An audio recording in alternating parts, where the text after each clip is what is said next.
world of medicine, where every decision can change lives, your peace of mind is crucial. This is where Pattern steps in. Imagine insurance made simple, fast, and personalized just for you. With Pattern, you're not just getting disability and life insurance, you're ensuring your future and protecting your greatest asset, your income. In the past 10 years, Pattern has transformed the way over 20,000 doctors secure their financial well-being. Discover the simplicity of securing your future at patternlife.com or click the link in the description.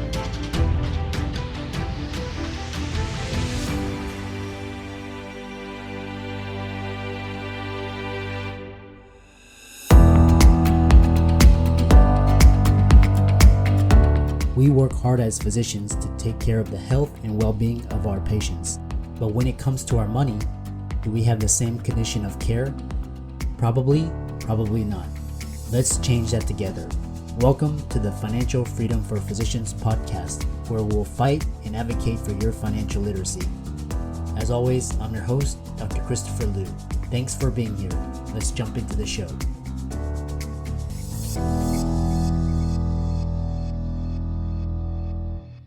Hey guys, welcome to this week's podcast episode, and I'm happy to introduce Michael Arries to the show, and he's been featured on Kerry Lutz's Financial Survival Network, Alternative Investments. He's going to talk to us all about precious metals exploding in price right now, and it's going to be a fantastic conversation, especially in today's economy based on debt, government debts, all these liabilities, wars. And so, Michael, welcome. Well, thanks for having me here, Chris. I appreciate it. Good to be here. So thank you. Just for the audience, the internet is spotty because it's hotel Wi-Fi, but we'll do our best. But Okay. Yeah, talk to us about how you got started and what you do and how you help clients. Yeah. Well, I work for a company called McAlvany Precious Metals. They're in Durango, Colorado. They've been around 50 years as a family-owned precious metals company. It's been passed down from father to son, so kind of a legacy intergenerational company. And I've known about them most of my life. My parents got their newsletter back in the 90s. They started buying precious metals even before Y2K. I've been buying gold and silver for myself for 25 years now and just kind of following these markets and seeing what they're doing. So it's been kind of a journey for me, and then been able to work for McAlvany for about 14 years now. So I've enjoyed helping clients understand these markets and why to invest and all of that. Yeah. So, kind of talking, I've always, I've diversified into gold. What's interesting was I bought silver back, in 2010, 2011. And back then the price was like 22, and then I saw it fall to like 8 or 9. And I was like, yeah, that's, and then I never saw the price move, but now it's moving a lot. So what are the main factors driving gold and silver to the newest all-time high? What's going on here? Yeah, and even back then in 2011, silver went up to $50 an ounce. It had a big jump there, and both the metals set a new high. They came back down in like 2015, and then they've been starting to climb again since 2019. And really, it just comes down to the Federal Reserve printing too much money. And I shouldn't even say money; they're printing too many dollars. When it comes down to definitions, gold is money. Money has to be a store of value. It has to be something that maintains its purchasing power. So, a dollar bill in your wallet, we call it money, but it's really a currency. I'm sure a lot of your listeners know that. It's a currency. You can trade it for goods, but it's not a long-term store of value. And that's what gold and silver are. They're real savings. They're a long-term store of value. So the more that our central bank prints dollars out of thin air and devalues each one of them, the more they print, and they've printed tens of trillions since COVID, the more they print, the less valuable they are. But something limited in supply like gold and silver, they go up in price. Commodities in general, and especially the monetary metals like gold and silver, they're going to go up in price the more money we print. And the money printing has been out of control crazy, and gold and silver have not accounted for all of it yet. They can still go up 3 to 5 times in value, maybe more, to account for all that. So they're an undervalued asset to own, but ultimately they're your money. They're your cash under the mattress. They're just a better form than the dollar is. Yeah, and it's quite interesting, especially in these day and age of unsound money and Mm. government. You were talking about government debts and debt to GDP and demographics, and people are awaking to this fact. And what's interesting is so this gold price, recently hit 2.3K, but it's been saying that governments don't like gold, they don't like silver. And I was actually reading a book about silver, and it was like, yeah, this, it's a commodity that's used in electronics and everything, but the price never even moves. So, and JP Morgan was fined for manipulating the markets. Yep. So, even though these are real money, governments Mhm. are manipulating it. So how do you reconcile that? Well, just the fact that the price has been going up for a long time despite the manipulation, it probably would be much, much higher without all that trading they do to spoof the price and then sell it and push it back down. I mean, and it's crazy too, Chris. I mean, all these traders at JP Morgan and Deutsche Bank in Germany, a couple of guys went to jail and then they fined the banks like $30 million. And it's like these banks make billions of dollars a year. That's just a little cost of doing business to them. They don't care. So there's really been no, consequences for that. But nonetheless, gold has gone from $200 an ounce to now over $2,000 an ounce in the last 20 years.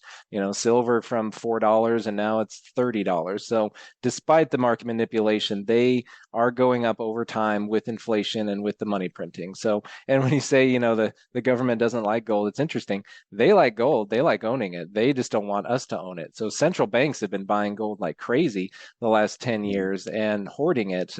They just don't want us to have it. They want us to use their worthless dollars that they print and they'll keep all the gold. But anything we can buy, like if you're buying gold, that's freedom and that's privacy that you're taking back control of at least some of your money. So Yeah. The other question that I have is because if you look at the price of gold and silver, if you look at kind of a last 15 years, mhm, gold, it's been, I think it's like 2.5x, a little bit more. And then if you have to look at the price of gold in terms of like how much purchasing power, like how much real estate, how much gold it can, or how much oil it can buy. But one thing that was really interesting is actually if you look at like the S&P, traditional 8 to 10% mhm, year over year, a mhm, Nasdaq, and you look at the rate of inflation, and then plus taxes, debt, just the overall volatility. It's actually, Nasdaq is actually barely keeping up. It's actually going mhm, down. So mhm. like, even though your price of your stocks are increasing, your portfolio value is increasing, you're actually losing your purchasing power. So talk about this idea of, the gold price, and is that enough to combat what central banks and governments are doing to the money supply? Yeah. Yeah, good question. I think it has been. I don't have any exact numbers on its, rate of growth every year compared to inflation. It's just that, really from the bottom of this bear market in early 2000s, and then it entered a bull market for the last 20 years, yeah, it's gone up 8, 9 times, pretty much eight. I think you could safely say 8 times in value. So I don't think that has, it's not falling behind inflation. I think that's doing enough to keep up with inflation. We can probably see a lot of things in our purchasing power where prices have tripled since the early 2000s. Groceries cost a lot more, but, owning gold over time, over enough time has maintained your purchasing power from inflation, and at certain times has big catch-up moves. It doesn't go up perfectly in a diagonal line every year, but at times where there's uncertainty and people are buying gold and the market's buying gold, there are times where it has a big catch-up move. So 2011 was one of those, kind of from 2008 to 2011, and we're entering one now. When gold went above 2100 a couple months ago, that was a huge ceiling that it blew through, and now the sky's the limit. I mean, it can go 3, 4, $5,000 before leveling off and maybe setting a new normal for the next generation, maybe more than that. Its Yeah. implied value is actually, compared to the money supply, is actually quite a bit higher. But even just it doubling in price from here, it's ready to run. It's got nothing holding it back as far as the trading on the price charts, and there's enough uncertainty and chaos in the world to drive the markets towards something real and something without counterparty risk at this point. Yeah. The other question piggybacking off of that is there's for a lot of for example, my parents' generation, grandparents, they're like always go to gold. They lived through wars and famine Yep. and all of that. But the newer generation, kind of the millennials, the younger Gen Xers, definitely Gen Z, they're looking at their gold and they're like, yeah, I can carry basically probably up to $10,000 worth of gold through an airport without getting caught. I'm sure you still get caught, but but I can on a hard wallet, I can hold 10 million of Bitcoin and nobody would ever know. So, kind of talk about this idea where, especially Bitcoin, the other coins are kind of still early, but the price of Bitcoin versus the performance of gold and silver, compare that as well as more portability and kind of generational preferences, all of that. Yeah, it's an interesting question. I think besides, any generational or cultural preferences, because certainly if you go overseas to India or China, it is long-term family wealth. They buy it and hang on to it. We don't see that gold again, and it's a little bit different here. But there are enough people that still see it for what it is and believe in it. But I think it's really a matter of educating the younger generations more, because when it comes to Bitcoin versus gold, I'm not negative on Bitcoin. I'm not saying don't own it, but it's not a replacement for gold. It doesn't do the same thing as gold. It's fancy, it's portable, it's fast as far as transactions go, but Bitcoin's been around a couple decades at the most. Gold's been around for 5,000 years of human history, and it has survived every empire and every currency that has ever come and gone.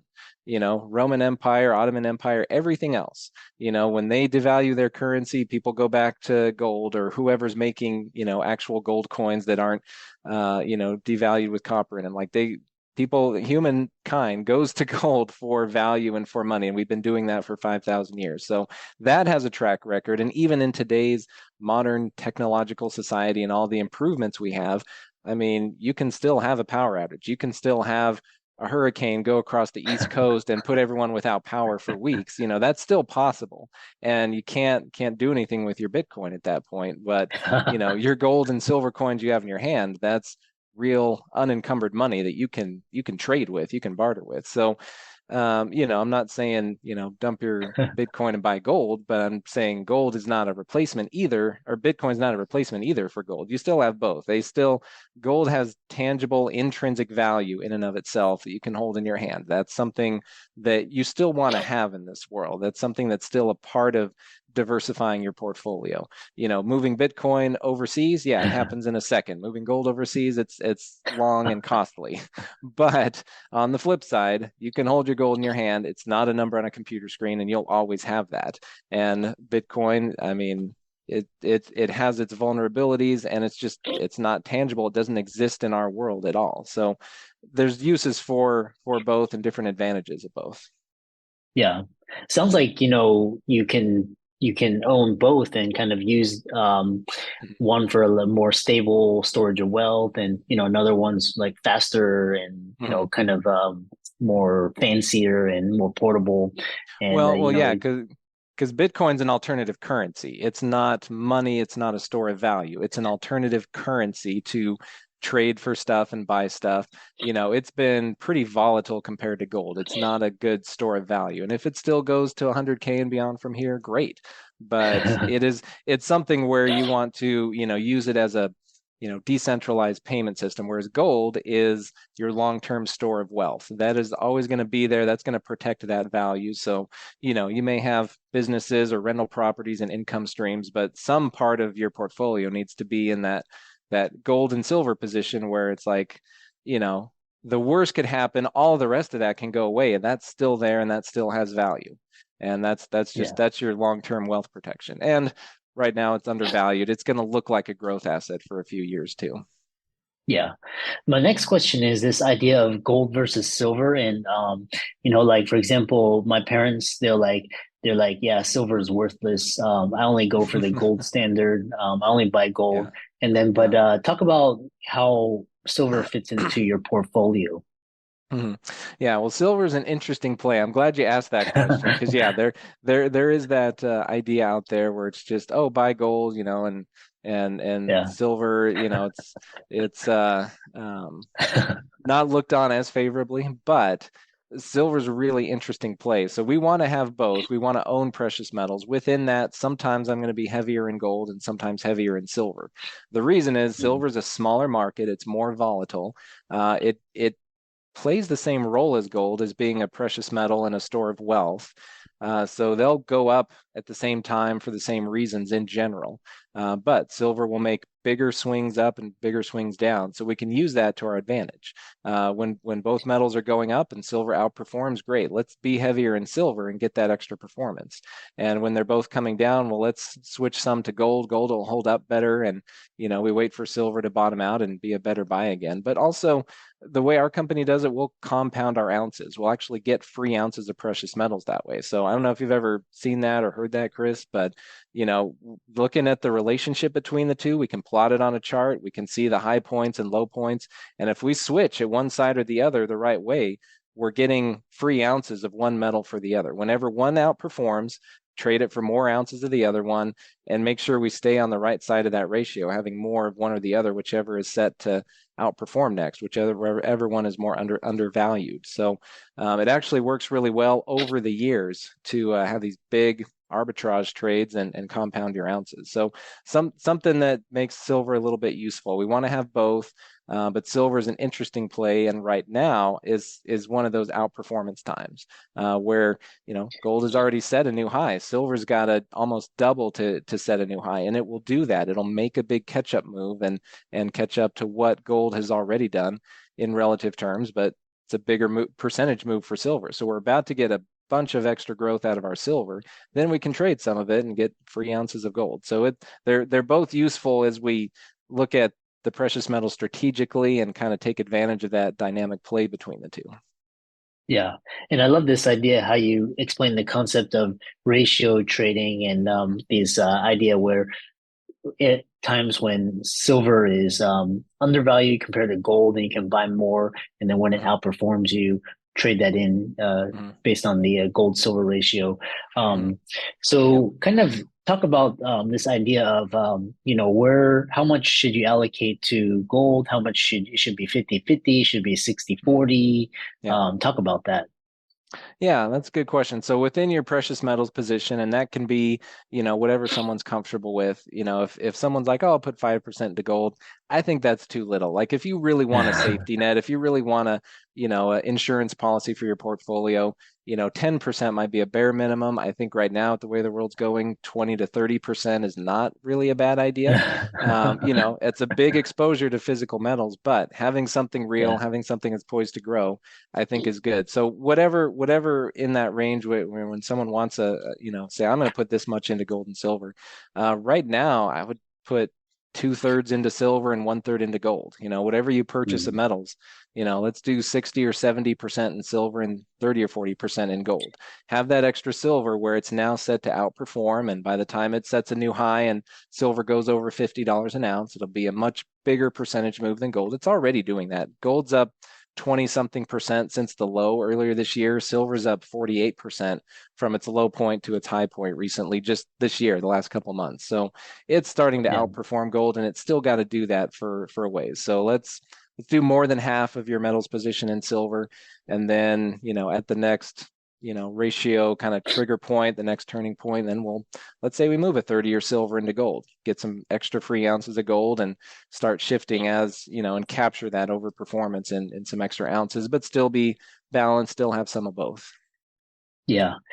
A follow-up question on that is the question is, kind of this market cycles. Talk about can you talk about, silver busting busting out to all-time highs, and I didn't really understand why silver broke out to $40 back in the early 2010 period. It shot up and then it went down, and it was kind of just dead for like decades. But what, like, you see the silver price peaking in the next year? Is it kind of like a 10-year cycle? Is it just kind of like a pump? Talk about, these, how long these cycles take to play out. Yeah, good question. I don't always I don't always follow the cycles. I've seen different people plot like an 8-year price cycle on gold and even a 15-year price cycle on gold from some of its Uh, different swings from low to high. So we're heading into maybe just a, couple years left for it to maybe make a big move to follow some of those cycles. So we'll see how they go. I think overall, so backing up, overall with precious metals, they've been in a bull market for almost the last 20 years. And I think we still have maybe 5 years left. Maybe it goes to the end of this decade. Maybe it ends a little sooner, but we're heading into what I think is the final phase where it really shoots up and has its final peak and its final blow off that happens in every bull market. I think we're heading towards the end, and I don't think it's a year away. I think it's going to take longer than that. So maybe it's 5 years plus or minus, but we'll see. But we're heading into this big final phase.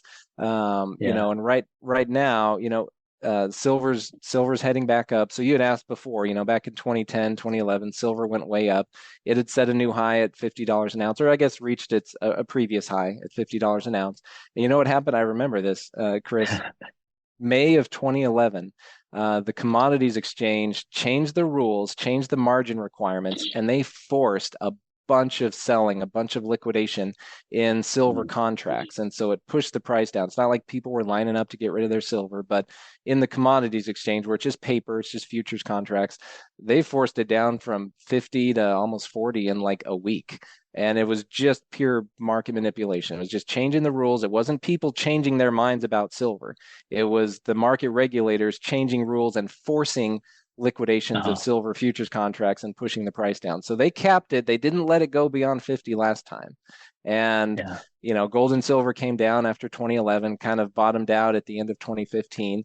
They've been slowly climbing their way back up, broke out in 2019, started a big move up. After COVID, gold set a new high again. Silver still lagging. It was about halfway towards its old high.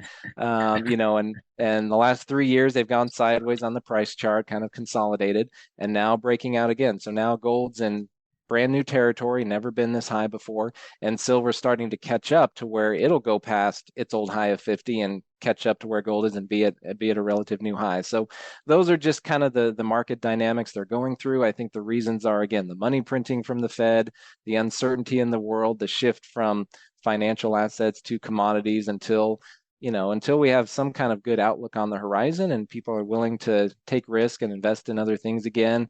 The stock market's just been pushed up by Fed money printing. It is not in sync with the economy at all. So that can still have a big crash. But being in tangible assets, being in commodities, being in the monetary metals like gold and silver, that's the play right now, at least for a few years until things normalize or stabilize. But I don't see that happening. We have no good political leadership. There's plenty of potential bigger wars on the horizon around the world. So now's the time to be like, all right, let's have some real money. Let's protect. Let's see how we get through this mess, and then we'll look at doing something more risky later. Yeah. Yeah, it's quite interesting because there's the liquidity cycle, which is basically the money supply and interest rates, and then there's like the business cycle of the economy. And especially with the Fed printing money, and that's good for like gold and silver commodities. It's good for tech. And then there's the business cycle as well, which kind of brings me to this performance, like your portfolio. You talked about market manipulation. It's like, yeah, I mean, you say that gold and silver are sound money, but if the government doesn't want you to use it, they will do everything they can to pump other things up that benefit them and kind of screw you over. So it's kind of like, Yeah. but Yeah. but the other interesting thing is, I had this question about, where gold, silver versus real estate, and a lot of doctors, they're like, why hold gold? Why hold silver? These are just, they call them dead rocks, and then they're like, yeah, real estate is better because you get tax advantages, Yep. you get leverage, you get cash flow. So why we're talk about gold and silver in comparison to real estate? Yeah, that's a good question. They're actually a good complement to real estate. So, on your previous point with government manipulation, I just don't think they can hold it down forever or keep it from getting to where it's going. If you look at the 1970s, we had a big bull market in precious metals, a lot of inflation in the 70s, and where prices got to for gold and silver compared to the money supply then. If they do the same thing today, so not anything crazy, just gold and silver doing what they've done in the past, in today's dollars, we'd have $10,000 gold and like $200 silver, maybe more than that. So it's like Uh, they're very undervalued. If they do a terrible job historically compared to what they've done, they still might double or triple. And it's like we're going to be happy with that. But I think they could still do a whole lot more than that. So it's just they're an undervalued asset. But when you're talking about comparing to real estate, yeah, Warren Buffett said, "Oh, it's a barbarous relic. It doesn't pay me anything." But the point, that's kind of the point. That's kind of the point is having something that basically is always worth something. It never goes away or goes to zero. And I guess the fancy term for your listeners is there's no counterparty risk. There's no one else involved to have to give gold value. Gold is money and it's valuable because of what it is, and it's limited in supply and it's sought after all around the world. It is valuable because of what it is. If you own stocks, some company, some manager has to make sure they don't tank everything or you get nothing back. And it's not like that hasn't happened before with different companies going out of business or funds going to zero if you have a certain ETF, or you could have a mining stock and the mine in Colombia, the government takes it back and then that share is worth nothing. So, your gold's it's not like you put everything in gold, but you have some amount where you're like, okay, I know that is always going to be there and never going to go to zero. Now with real estate, the comparison is you've got a tangible asset with real estate.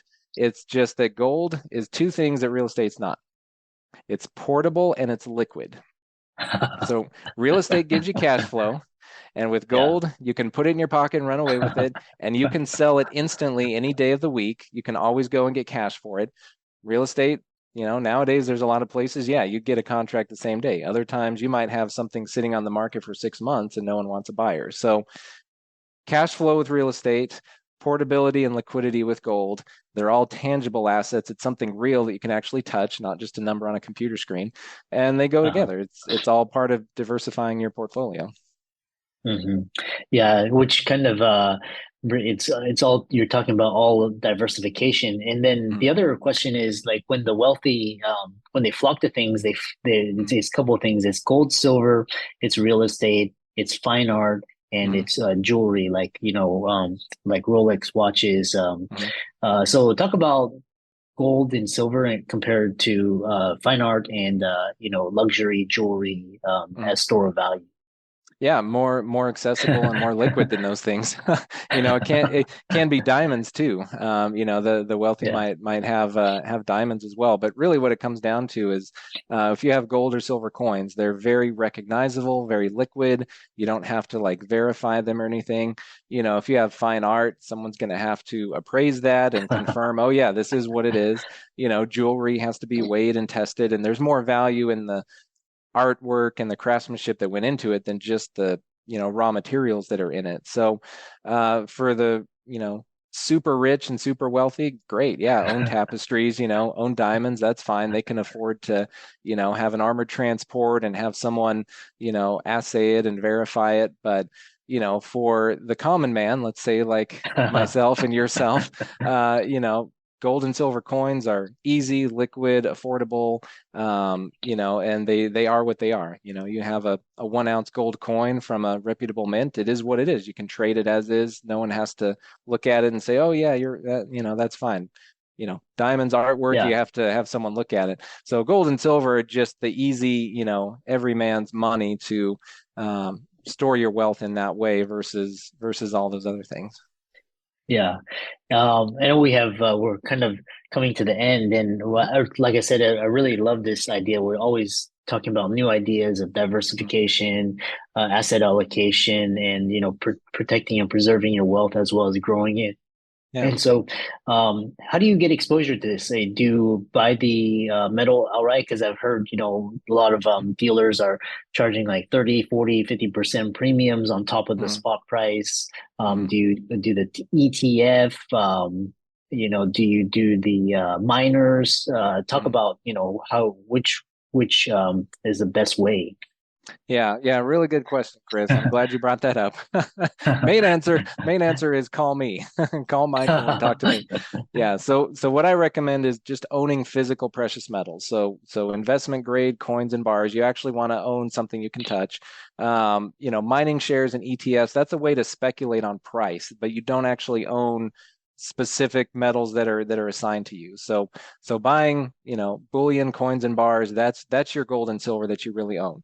And yes, you're right. There are dealers out there that'll charge 30, 40% extra, and it's a huge ripoff. And I hate that. I really like helping people get precious metals. I think everyone needs to have some. And I hate that there are companies out there that rip people off. So for what I do, we're on the low end of the spectrum. It's as cheap as you can buy at any coin shop or any discount website. None of those huge high premiums that are rip off, and all the strategy and advice that I can offer to help you do it the best way.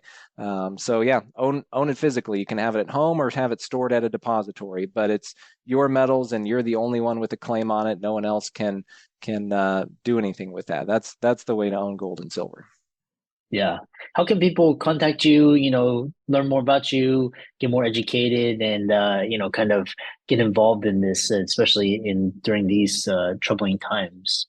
Yeah. Well, I like to just work with folks one-on-one and help them personally. So just call or text me. My phone number is area code 970-459-4611. Again, it's 970-459-4611. Give me a call, leave me a voicemail. If you don't get me, shoot me a text. We'll get in touch, and I'll help you with the process and all the details and nuances one-on-one. And, we'll look at your portfolio and see how is the best way to do it. Is it through an IRA? Is it physical delivery? How much makes sense?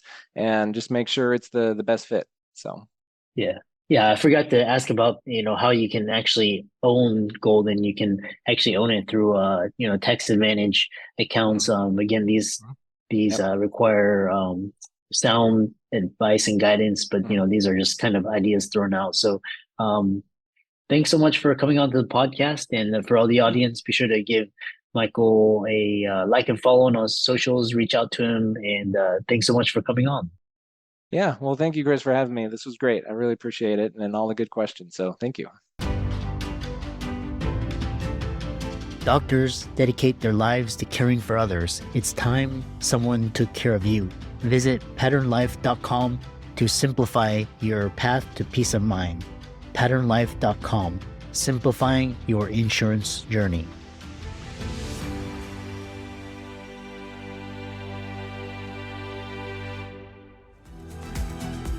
I'm excited that you made it for another episode. You are truly the best. If you've been following the show for a while, you know that my passion is to bring you the education you need to find your path to financial freedom.